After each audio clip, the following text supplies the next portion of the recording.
vas a tener que saber cómo se maneja el reflujo. Tú vas a hacer terrorismos sin por razón. Después van a ver por qué es importante saber reflujo. Porque es una de las enfermedades más frecuentes en nuestra especialidad. Entonces, todos estos son los objetivos que se van a plasmar en el examen. Ahora estamos poniendo que entiendan la fisiopatología, etcétera, etcétera. Todos estos son los objetivos. Y como toda enfermedad importante, damos pues un caso clínico. Léenos el caso clínico.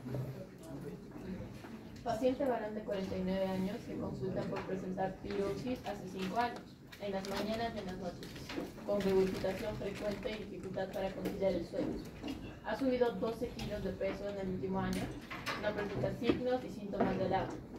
Antecedentes: hipertensión arterial, tabaquismo, 3 cigarrillos al día, bebedor social. Presión arterial 130/85, frecuencia cardíaca 87 por minuto, peso 94, talla 1,68 y IMC 73.3. El examen físico es normal. Esto es lo habitual que encuentren en paciente que tiene reflujo. Puede variar la edad, puede variar el sexo, pero eso es lo común. Síntoma más importante, muy asociado al sobrepeso. Por eso dicen, pues, actualmente como la obesidad está aumentando en frecuencia, más reflujo para nosotros, más trabajo para los gastroenterólogos. Y tiene pues los hábitos habituales, fuma y toma alcohol. Y habitualmente el tratamiento del examen físico es normal. O sea, ustedes lo examinan y es absolutamente negativo el examen.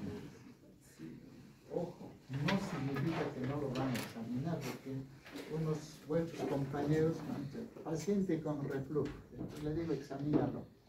Pero ¿para qué se va a hacer normal? Oh, no, tienen que examinarlo de todas maneras, porque es importante esto que había dicho tu compañera, signos y síntomas de alarma. Porque si bien es cierto el reflujo puede ser una enfermedad benigna, no hay mayor problema, pero en ciertos casos el paciente puede tener la necesidad de hacer muchos más exámenes. Y el examen físico es importantísimo para eso. Así ustedes sepan que podría ser normal. Bien, entonces, ¿cómo se define el reflujo? ¿Cómo define el reflujo?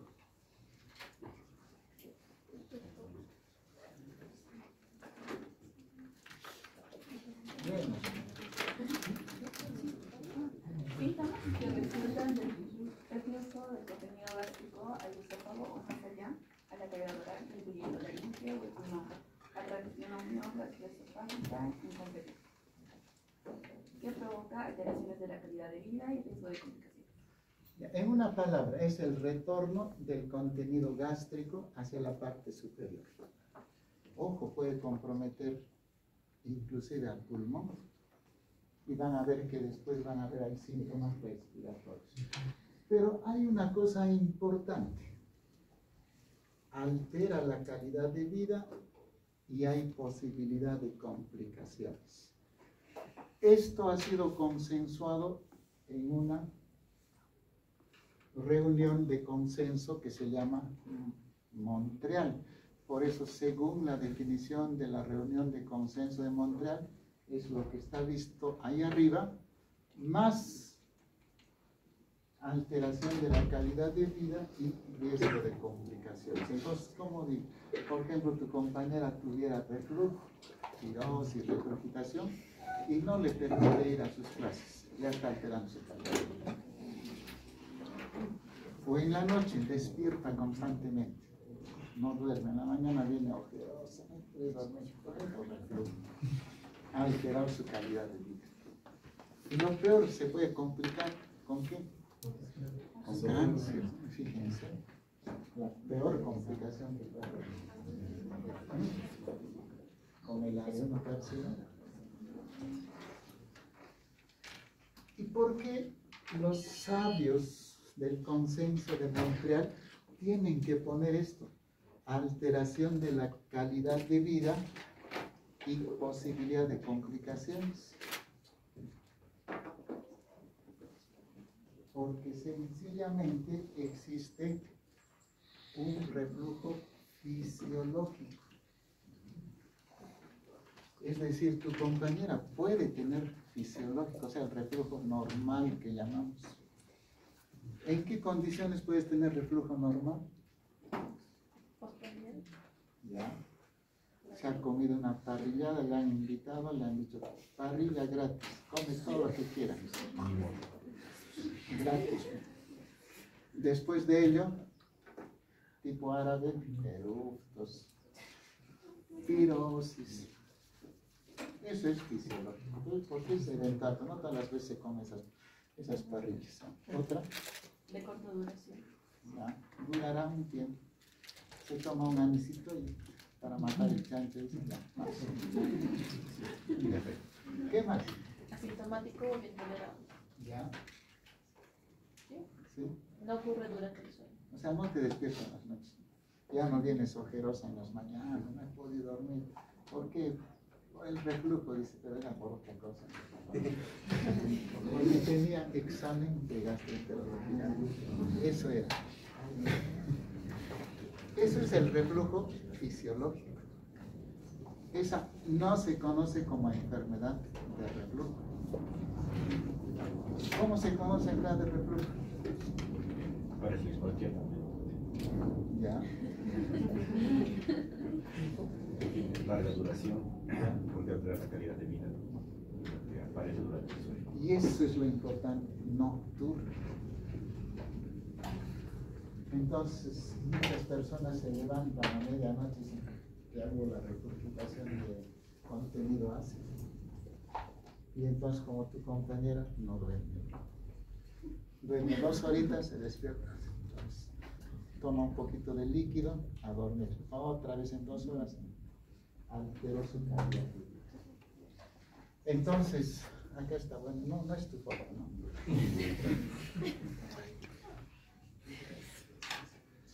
Miren, la enfermedad, una de las más frecuentes de la patología digestiva. Por eso tienen que saberla, esta sí la tienen que saber. Acá la se te pasa a olvidar, ¿no? Reflujo, no, porque eso es muy frecuente. ¿Cuánto de frecuencia puede tener en Sudamérica? 23%. Negocio seguro. Por eso les animo para que ustedes hagan gastroenterología. Casi 1/4 de la población tiene reflujo. De esos que consulten todos, imagínense. Algunos les haremos endoscopía por los tantos dólares que se llaman multiplicantes para que sus ojitos vayan como una caja registradora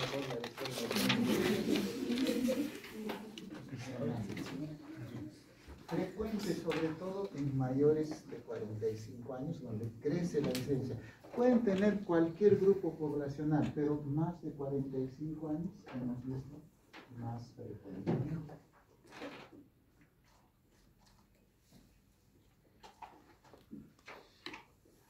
¿Cuál era uno de los objetivos? Entender la fisiopatología.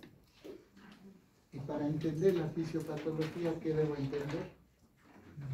La fisiología. No puedes saber nada. Entonces, hacia atrás, y allá los de adelante que se nos fastidia bastante. Hacia atrás. Si sabemos que el reflujo es alteración de la actividad funcional del esfínter o de la barrera antirreflujo. ¿Cómo es la barrera antirreflujo? Dinos.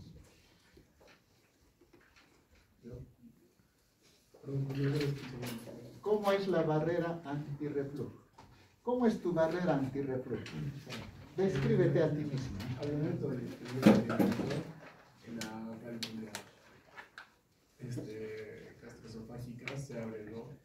Ya. y permite de que pasen los alimentos, y sin embargo después de eso otra vez se vuelve a cerrar, así haciendo de que los alimentos que hemos ingerido no vuelvan otra vez.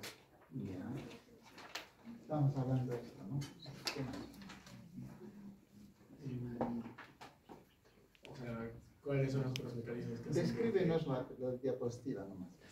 La barrera antirreflujo es la estructura anatomofisiológica que comprende la inserción del diafragma en el esófago a través del ligamento frenoesofágico. 2. Esta estructura anatómica que se llama ángulo de His. Y sobre todo, el esfínter.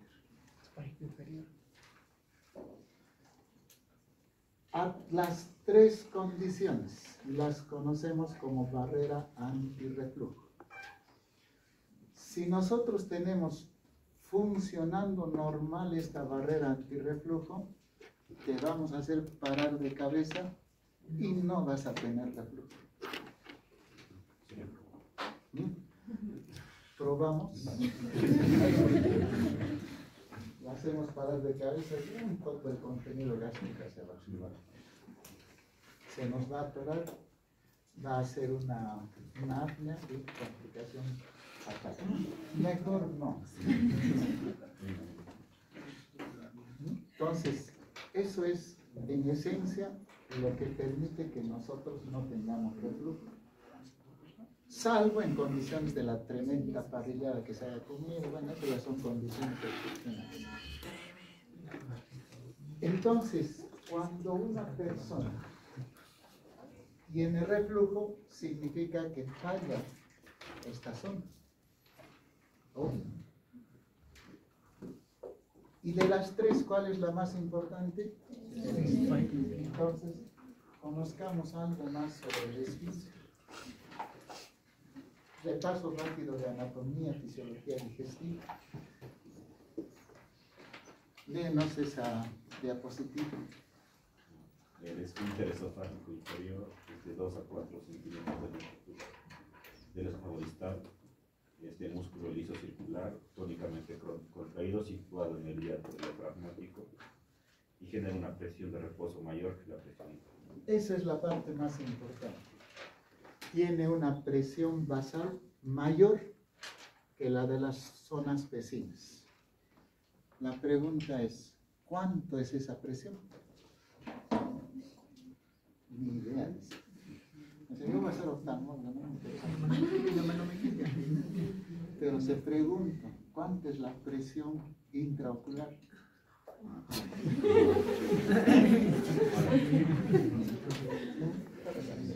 No sé también.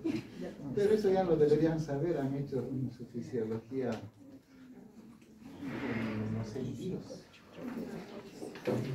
Vayamos. La presión normal del esfínter esofágico es de 20 a 40 milímetros de mercurio. Entonces, esa presión basal no permite que haya reflujo. Pero esta zona es tan noble, responde a estímulos que contraen el esfínter, o sea, le aumentan la presión, o relajan el esfínter, o sea, que le disminuyen la presión.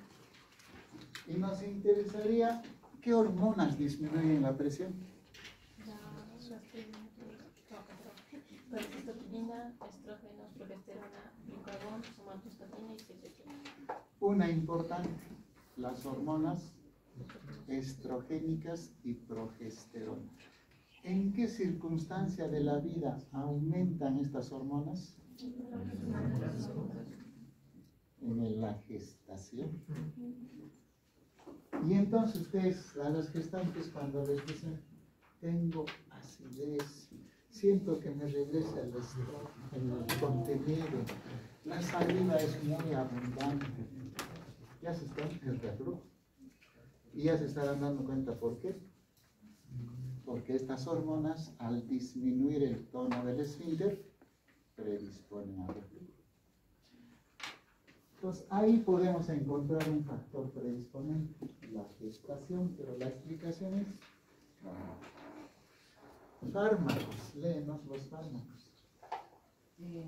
Aumenta la presión antiadrenérgicos, antiácidos. No, disminuyen. Disminuye la presión de adrenérgicos, antagonistas del calcio, barbitúricos, diazepam, dopamina. ¿En qué enfermedades se utilizan esos fármacos? Por ejemplo, beta-adrenérgicos. ¿Quién va a ser neumólogo? En el asma, en el eco. Antagonistas del calcio. Ese paciente que tenía hipertensión, ¿no? De repente estaba utilizando uno de esos fármacos y eso puede favorecer al reflujo, verán después. Alimentos, nuevamente. Grasa, chocolate y alcohol. ¿Tomas eso? Chocolate, grasa, nada. Buena carne. Compañeros, sí. Grasa, chocolate, alcohol. Por eso se explica que cuando uno consume esos alimentos, empieza a tener reflujo. Bien, entonces estamos hablando de una estructura importante que es el esfínter esofágico inferior. Y entonces, ¿qué sucede en la enfermedad? En este caso, ¿qué sucede? Lo que sucede es lo siguiente, que existen factores que afectan la indemnidad de la barrera antirreflujo.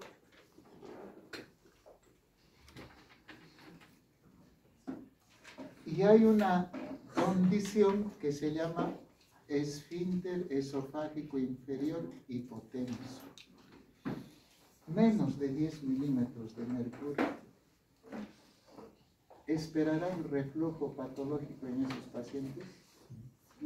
Obvio. Menos de 10. ¿Su presión cuánto es? 40. Eso es lo normal. Y si está menos, ese parece ser un estudiante de derecho. Muy relajado.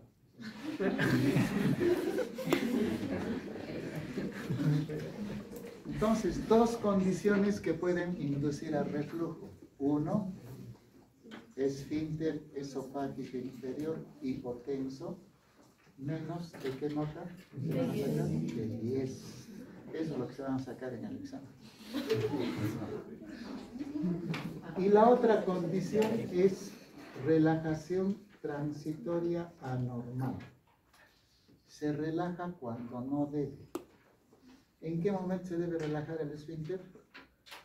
Al paso del alimento, nada más.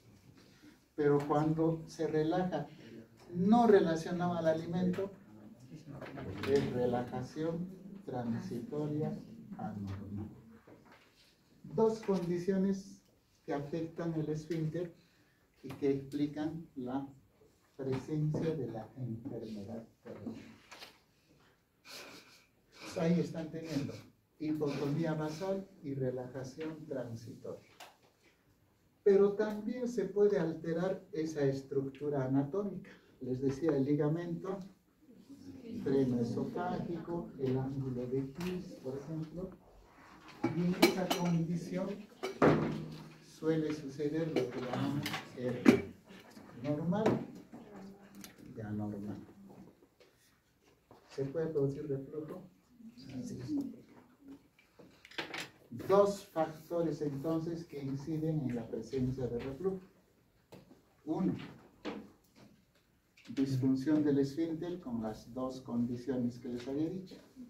Y dos, hernia y ataque. Entonces, todo eso hace que haya reflujo. Pero si tu reflujo fuera solo de este agüita, ¿tendría síntomas? Es agua, ¿no? Entonces tiene que haber algo más. Es lo que llamamos factores agresivos. Y el principal factor agresivo es el ácido. ¿Qué produce el estómago? Entonces, obviamente lo que refluye es ácido. Y eso es lo que produce el síntoma. Porque si el reflujo fuera de este agüita, no nos interesa que haya reflujo. Entonces hablamos de factor agresivo, en la cual el ácido se considera el factor más importante. Existe bilis o tripsina, pero el 90% es ácido. ¿Y por qué nos interesaría saber que el 90% de agresividad de reflujo es producido por el ácido? ¿Para qué nos interesa saber eso? Para el tratamiento, ¿no? Así dice. No, para el tratamiento. Si yo sé que el ácido es el principal problema, trataré de bloquear la producción de ácido. La medicina es sencilla. No necesitan saber más.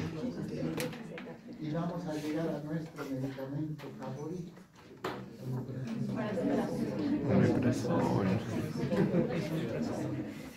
Entonces ya saben por qué. No solo saben recetar omeprazol. Es cierto, pues, porque la gran mayoría de pacientes vienen por reflujo. Entonces lo que te voy a dar es omeprazol. 20 miligramos cada 12 horas vas a evitar tu reflujo.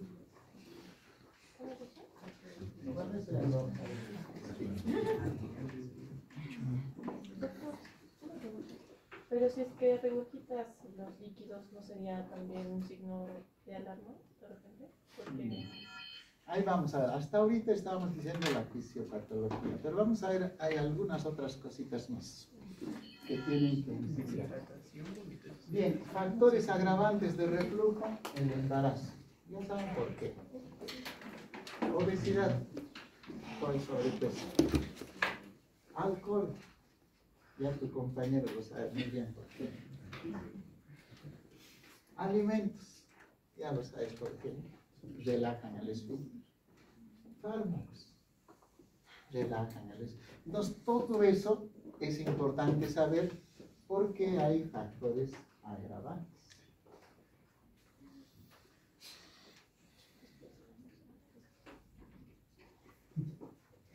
Y acá es lo que decía tu compañera, ¿no? Tan sencillo como saber que hay solo reflujo ácido, no todo es eso. El reflujo se caracteriza por tener síntomas. El característico que es la pirosis, que es por el ácido, el reflujo ácido, que tal vez sea el más importante de todos. 75% tienen pirosis, las que presentan reflujo. Y de hecho diremos pues que es el síntoma más importante. Pero suelen encontrarse otros síntomas.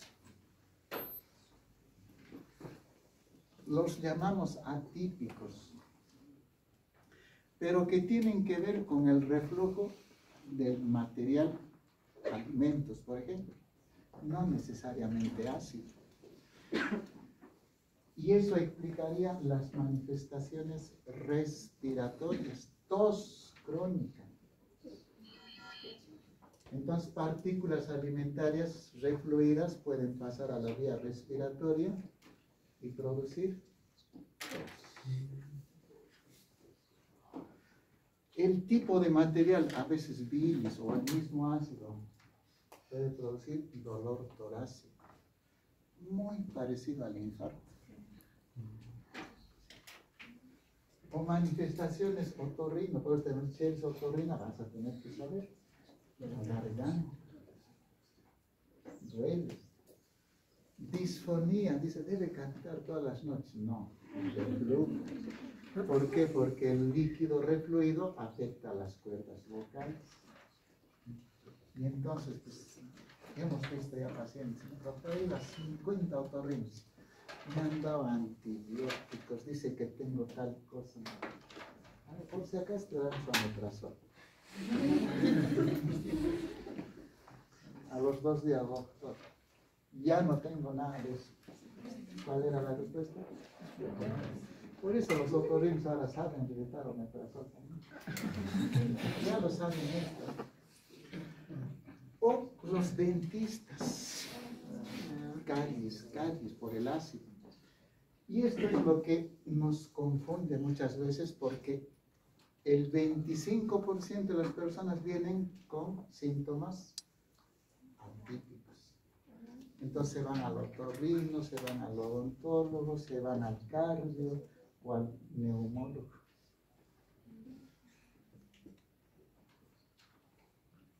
Pirosis es el síntoma típico, la gran mayoría lo tiene, y ustedes van a ver una serie de síntomas, pero yo quisiera relevar algunos. Hipersalivación, mucha saliva. Cuando eso sucede en 20 años, automáticamente nos preguntamos, fecha de última regla, pues la que están, y hemos encontrado muchas sorpresas, ¿no? Viene paciente joven con su mamá, o sea que desde hace 2 o 3 semanas empieza acidez, mucha saliva, está con náuseas en las mañanas, debe tener reflujo. Sí, debe tener reflujo, pero fecha última regla, es normal. Que haremos una ecografía pélvica, si acaso, no le pedimos para descartar gestación, sino a ver cómo estará su abdomen. Gestación de 8 semanas. Ojo, cuidado por eso, si ustedes empiezan a sentir esos síntomas. Y de los síntomas atípicos, la tos es relevante.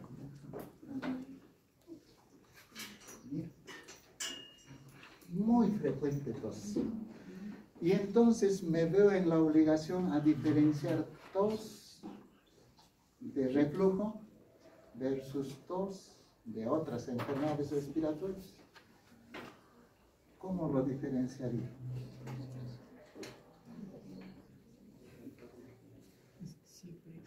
Es fácil. ¿En qué momento más piensas que puede haber reflujo?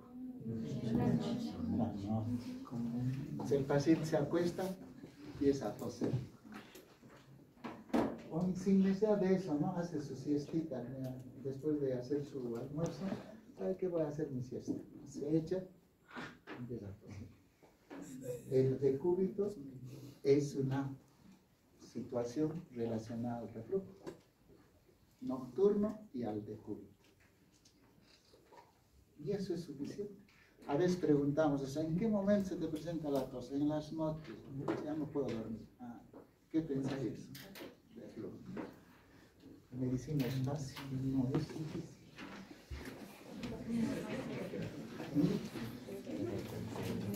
¿Y por qué se presenta tos?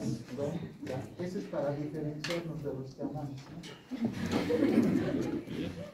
Porque tenemos que saber el porqué de los síntomas.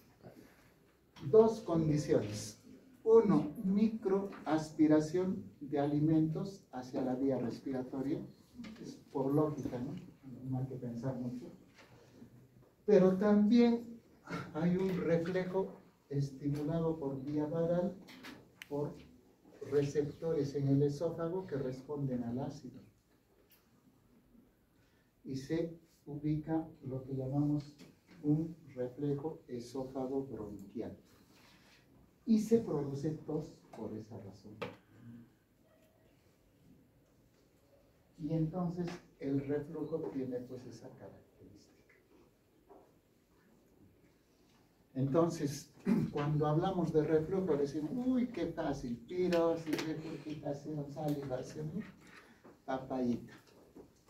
Pero un 25% de síntomas atípicos, de los cuales la tos se considera uno de los más importantes. Esto ha hecho que, según ese criterio de Montreal,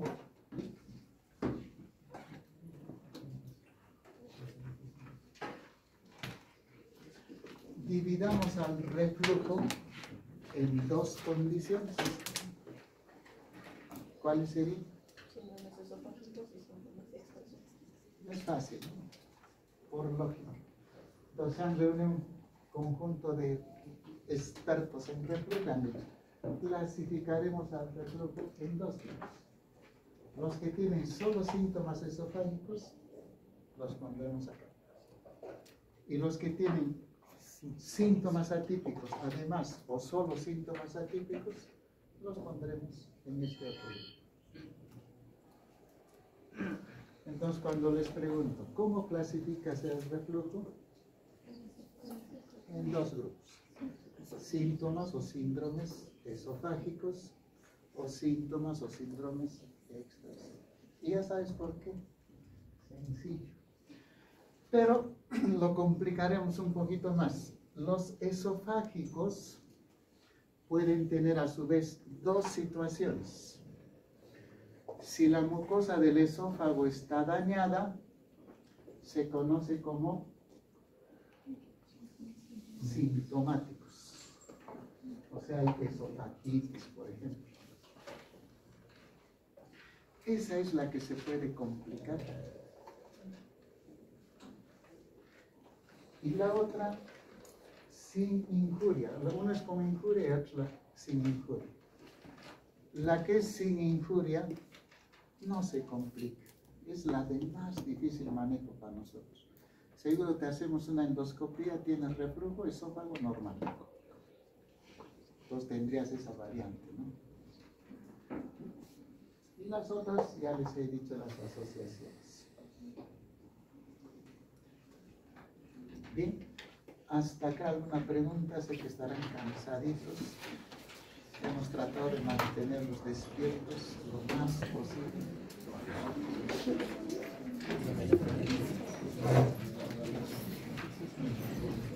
Preguntas, dudas. ¿Qué nos falta? Diagnóstico y tratamiento. Pero eso es papayita.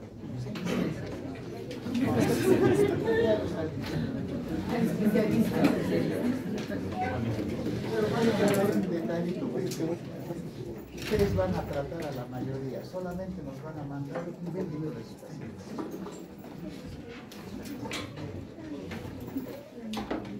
¿Preguntas? Nada. Me da la impresión de dos extremos. O han entendido todo, que sería lo bueno, o no han entendido nada.